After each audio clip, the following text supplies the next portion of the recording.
और सबसे बात, जैसा मैंने कहा, मूल बात है कि वहाँ पर किस प्रकार से नियंत्रण हो, ये कंट्रोल फ्रीक सरकार का उद्देश्य है। उस अखाड़े पे किस प्रकार से रोकथाम।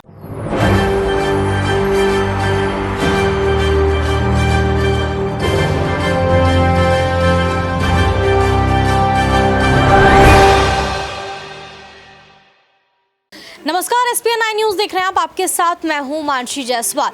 राहुल गांधी की संसद सदस्यता अब उन्हें जल्द ही वापस मिलने वाली है। दरअसल ऐसा हम इसलिए कह रहे हैं क्योंकि सुप्रीम कोर्ट ने साफ तौर पर गुजरात सरकार की मुश्किलें बढ़ा दी हैं। गुजरात सरकार को नोटिस जारी किया है। इतना ही नहीं, पूर्णेश मोदी को भी यहां पर नोटिस जारी किया गया है, जिन्होंने राहुल गांधी के खिलाफ सूरत कोर्ट में मानहानि का मुकदमा दर्ज कराया था और जिसकी वजह से सूरत कोर्ट ने राहुल गांधी को 2 साल की जेल की सजा सुनाई।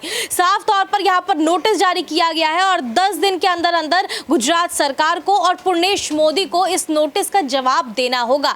और अगर ऐसा नहीं होता है, अगर इसका जवाब ठीक तरीके से नहीं दे पाती है गुजरात सरकार और पूर्णेश मोदी, तो साफ तौर पर सुप्रीम कोर्ट का फैसला राहुल गांधी के पक्ष में, उनके समर्थन में आएगा और राहुल गांधी की संसद सदस्यता उन्हें साफ तौर पर वापस मिल जाएगी और 2024 का लोकसभा चुनाव भी राहुल गांधी लड़ पाएंगे। इस तरीके से साफ तौर पर प्रधानमंत्री नरेंद्र मोदी की मुश्किलें 2024 में बढ़ती हुई नजर आएंगी। राहुल गांधी के समर्थन में कोर्ट में दलीलें रखने वाले अभिषेक मनु सिंघवी, जो सुप्रीम कोर्ट के वरिष्ठ वकील हैं, राहुल गांधी के समर्थन में लगातार वो लड़ाई लड़ते हुए नजर आ रहे हैं उनको संसद सदस्यता वापस दिलाने के लिए। जिस तरीके से सुप्रीम कोर्ट में अभिषेक मनु सिंघवी की तरफ से दलीलें रखी गई, साफ तौर पर वो कहते हुए ये नजर आ रहे हैं कि किस तरीके से मानहानि का मुकदमा जानबूझकर राहुल गांधी पर जो है दर्ज कराया गया और किस तरीके से जो यहाँ पर फंसाने की कोशिश राहुल गांधी को की जा रही है। साफ तौर पर वो बड़ा आरोप भारतीय जनता पार्टी पर लगाते हुए नजर आ रहा है। क्या कुछ कह रहे हैं, सुनिए। और अन्य केसेस जो मानहानि के हैं या जो और हैं, किसी में भी दोषी नहीं ठहराए गए हैं। वो एक अभियुक्त हैं। कुछ और केसेस में एक अभियुक्त की हैसियत से उनके ऊपर ये टिप्पणी करना बिल्कुल गलत होगा। और बार बार इस निर्णय में भी इसका जिक्र होता है कि किसी अमुक केस में उनके विरुद्ध कुछ ऐसी चीज़ है, लेकिन वो किसी में भी दोषी नहीं ठहराए गए हैं। तीसरा, ये जितने और केसेस की बात होती है उसका स्रोत, उन सबका स्रोत एक ही है। उन सबके स्रोत याचककर्ता, शिकायतकर्ता या तो बीजेपी के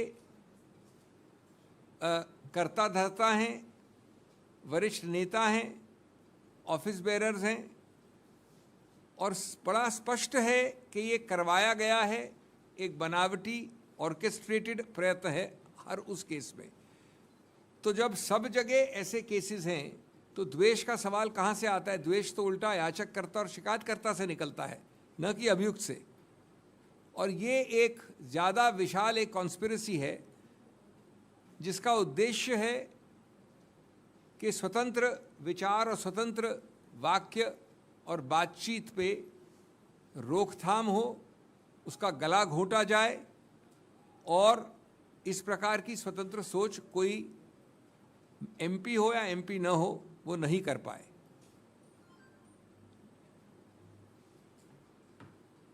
एक और विचित्र बात है, आज सुबह 10:30 बजे जब घोषणा हुई कि निर्णय आने वाला है, यद्यपि आया अभी 10 मिनट पहले, तो जिक्र किया गया वीर सावरकर के बारे में। यानी इस निर्णय का जो अभी हमने देखा है, पैरा 63 में वीर सावरकर के एक केस का जिक्र है।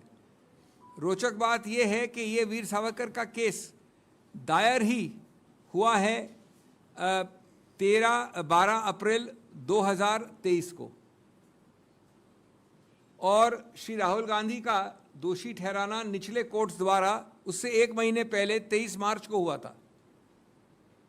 इसके बारे में कोई प्लीडिंग नहीं है, जिरह लिखित रूप से नहीं हुई इसके ऊपर। जब मामला ख़त्म हो रहा था अंतिम दिवस पे 2 मई को जब मैं गया, तो अंत में दूसरी तरफ के याचक ने इसका जिक्र किया है कटिंग देके, अखबार की कटिंग। आश्चर्य है, अचंबा है, लेकिन जैसा मैंने कहा पूरी प्रकार से अप्रत्याशित नहीं है कि ये एक मेजर प्रमुख आधार बन गया है निर्णय का। एक ऐसी चीज़ जिसमें एक आरोप लगाया, सिर्फ आरोप है, कोई दोषी नहीं है, 1 महीने बाद ओरिजिनल कंप्लेंट के। मैं ये भी कहना चाहूँगा कि इस बारे में कोई आपको गलतफहमी नहीं होनी चाहिए कि जो ये मूल मुद्दा है, सिद्धांत है इस केस में, वो हम सबको, हम एक एक व्यक्ति को असर दुष्प्रभाव करता है, इन्वॉल्व हम सबको करता है। ये सिर्फ किसी एक व्यक्ति विशेष या राहुल गांधी या इनका या मेरा या आपका केस नहीं है। क्यों? क्योंकि ये उस अखाड़े की बात है जो स्वतंत्र बोलचाल का अखाड़ा है।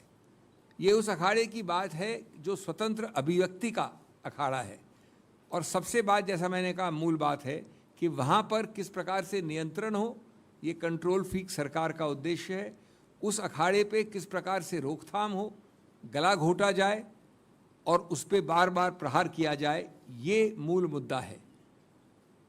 मानहानि के कानून को पूरी तरह से दुरुपयोग किया गया है उस उद्देश्य को हासिल करने के लिए समक्ष, कि कितना भी आप प्रहार करें, इंटिमिडेशन, हैरेसमेंट करें, कितना भी आप जेल से डराएं, मैं नहीं समझता कि श्री राहुल गांधी इस प्रकार की चीज़ों से किसी रूप से कभी भी, उनका ट्रैक रिकॉर्ड दिखाता है, कभी डरे हैं। वो एक सत्य के राह के निडर यात्री हैं और वो बीजेपी का झूठ का पर्दाफाश करते रहेंगे, बार बार करेंगे। मैं ये भी समझता हूँ कि ये इस प्रकार का झूठ का जो पर्दाफाश किया जाता है, उससे ये सरकार बौखलाई रहती है, घबराहट में रहती है, चाहे वो डिमोनेटाइजेशन का मुद्दा हो, चाहे वो चीन का मुद्दा हो, आज की जो आर्थिक दुर्दशा है उसका मुद्दा हो, और इसीलिए उसको भुलाने, छुपाने, डाइग्रेस करने के प्रयत्न आप बार बार देखते हैं। हमें विश्वास है अंत में कि न्यायपालिका सत्य का ही साथ देगी। अहंकारी सत्ता को अंत में एक कड़ा जवाब मिलेगा हमारे अंतिम निर्णय से, जिसकी तरफ हम अग्रसर होंगे अब उच्चतम न्यायालय में। दोस्तों, मैं एक चीज़ और कहना चाहता हूँ। जो जजमेंट अभी 10 मिनट पहले हमें मिला, जो 67 दिन बाद मिला, उसमें 2-3 स्पेसिफिक मुद्दे हैं जो आप भी पढ़ेंगे बाद में, लेकिन मैं आपका ध्यान आकर्षित करना चाहता हूँ कि पैरा 43 और 1-2 और पैराज में इस प्रकार से लिखा गया है जैसे ये जो राहुल गांधी ने 1-1.5 वाक्य कहा, ये भारत का सबसे जघन्य अपराध है। और उसके बाद वाले पैरा 45 में ये भी कहा गया है कि ये वाक्य अपने आप में मॉरल टर्पिट्यूड भी है। मैं विनम्रता से कहना चाहूँगा, कानून थोड़ा बहुत हम भी जानते हैं। कानून में मॉरल टर्पिट्यूड परिभाषित वाक्य है, फ्रेज है, शब्द है। कभी भी इस प्रकार का वाक्य जो कभी मानहानि मान भी लिया जाए, वो एक ऑफेंस हो सकता है जब तक कि उच्चतम न्यायालय निर्णित न करे, लेकिन मॉरल टर्पिट्यूड दूर दूर से नहीं हो सकता। इसमें क्या मॉरल टर्पिट्यूड है मैं जानना चाहूँगा। वो कुछ नहीं बताया आपको। पैरा 45 में कहा है कि हम इसको मॉरल टर्पिट्यूड भी मान सकते हैं और मानते हैं। अगर ये चीज़ें हो सकती है मॉरल टर्पिट्यूड, तो मैं नहीं समझता। और उसके पहले वाले पैरा 43 पे 43 में ऐसा एक पिक्चर दिखाई गई है जैसे कि बहुत ही जघन्य अपराध किया है। ये क्लियरली, ये बड़े स्पष्ट रूप से बहुत मुख्य प्रमुख गलतियां हैं जो हम समझते हैं उच्चतम न्यायालय ठीक करेगा। तीसरा पहलू है कि बार बार ये कहा गया है कि ये एक वाक्य उस पूरे समुदाय के हर अंग को की मानहानि करता है। जो हमने तथ्य दिए कि कितने कितने विभिन्न अंग हैं, ये समुदाय अपने आप में परिभाषित नहीं है। अगर उस समुदाय को लेकर उसके कितने कितने अलग अंग हैं, उसके हर व्यक्ति को कैसे मानहानि हो सकती है। और सबसे बड़ी बात कि अगर ऐसा है तो कभी नहीं हो सकता कि उस पूरे अपरिभाषित समुदाय का कोई व्यक्ति उठकर लोकस होता है, हैसियत रखता है कि वो कोर्ट जा सके। 13 करोड़ लोग हों या 10 करोड़ लोग हों, उनमें से कोई भी शिकायतकर्ता बन सके, इसका कोई उत्तर नहीं दे पाया है ये निर्णय जो आज आया है। जैसा मैंने कहा, पैरा 63 में सावरकर का जिक्र है, एक ऐसी कंप्लेंट जो 1 महीने बाद इस आज वाली कंप्लेंट के फाइल हुआ और जिसकी बहस हुई नहीं, अंत में आखिरी दिन 2 मई को एक न्यूज़पेपर कटिंग दी गई। ये कानून की बहस का परंपरा नहीं होती, उसको प्लीड करना पड़ता है, लिखित रूप से अंदर लाना। तो सुना आपने, अभिषेक मनु सिंघवी यहाँ पर साफ तौर पर बड़ा ऐलान करते हुए नजर आ रहे हैं, बड़े आरोप बीजेपी पर लगाते हुए नजर आ रहे हैं। क्या कुछ आपकी राय है इस मुद्दे पर, हमें कमेंट करके जरूर बताएं। देश और दुनिया की तमाम बड़ी खबरों के लिए देखते रहिए SPN 9 न्यूज।